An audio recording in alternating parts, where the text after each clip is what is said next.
আসসালামু আলাইকুম দর্শক, সোয়াব কুকিং চ্যানেলের পক্ষ থেকে আপনাদের সবাইকে স্বাগতম জানাচ্ছি। নুডলস ছোট বড় সবারই পছন্দের একটি খাবার। আজকে আমি আপনাদের সাথে খুবই ইজি ওয়েতে নুডলস রেসিপি শেয়ার করব। রেসিপিটি না টেনে সম্পূর্ণ দেখার অনুরোধ রইল।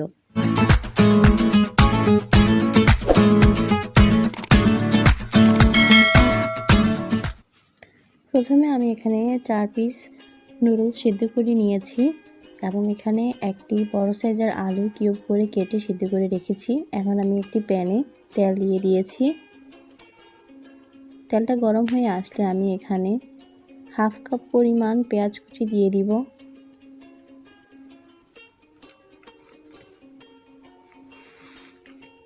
পেঁয়াজটা ব্রাউন কালার করে ভেজে নিতে হবে। এখন এতে আমি সামান্য পরিমাণে লবণ দিয়ে দিচ্ছি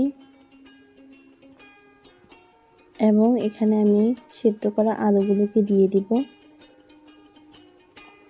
আলুটাকে চাইলে আপনারা এভাবেও ভাজতে পারেন, কিন্তু আমি আগে থেকে সিদ্ধ করে নিয়েছি। এখন আমি এখানে 3টি ছোট টমেটো কুচি করে নিয়েছিলাম, এখন আমি এগুলোকে দিয়ে দিব। টমেটোগুলোকে ভালো করে ভাজতে হবে। আজকে রান্না আমি কোনো এক্সট্রা সস ইউজ করব না, তাই টমেটোটাকে একটু ভালো করেই ভেজে নেবেন।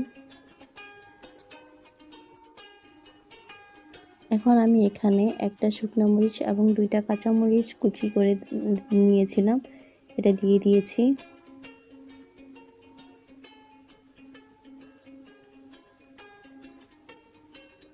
এখানে শুকনো মরিচটা আপনারা ব্যবহার করতে চেষ্টা করবেন, কারণ শুকনো মরিচের ফ্লেভারটা খুব ভালো আসবে।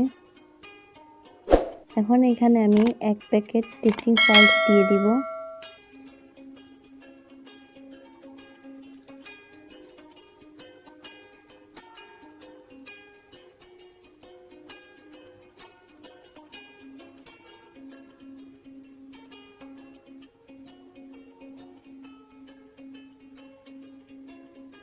আবারও কিছুক্ষণ আমি এটাকে নেড়ে নিব।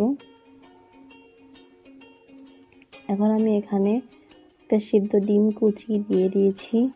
আপনারা চাইলে ডিমটাকে ভেজেও দিতে পারেন, কিন্তু আমি এখানে সিদ্ধ করাই দিয়েছি।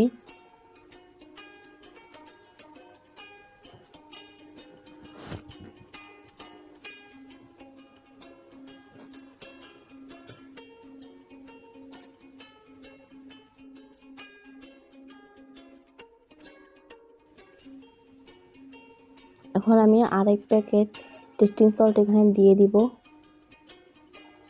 এবং আবারও এটাকে ভালোভাবে মিশিয়ে নিব। এবার আমি আগে থেকে সিদ্ধ করে রাখা নুডলসগুলোকে দিয়ে দিয়েছি।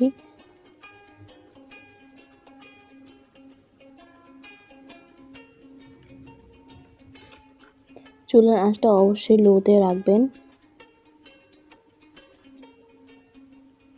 এবং মশলাগুলোকে নুডলসের সাথে খুব ভালোভাবে মিক্সড করতে হবে। নুডলসটা দেওয়ার পরে চুলার আঁচটা অবশ্যই লো ফ্লেমে রাখতে হবে এবং আপনারা আস্তে আস্তে এটাকে ভালোভাবে মিশিয়ে নেবেন। আমি আজকে ম্যাগি নুডলসটা ব্যবহার করেছি, আপনারা চাইলে অন্য ব্র্যান্ডের নুডলসও ব্যবহার করতে পারেন। তৈরি হয়ে গেল খুবই ইজি ওয়েতে নুডলস রেসিপি।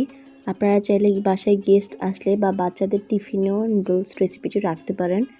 এবং আমার রেসিপিটি ভালো লাগলে অবশ্যই একটি লাইক দিবেন এবং আমার চ্যানেলটি সাবস্ক্রাইব করবেন এবং পাশে থাকা বেল আইকনটি প্রেস করে রাখবেন, যাতে আমার পরবর্তীতে কোনো রেসিপি মিস না হয়। ধন্যবাদ।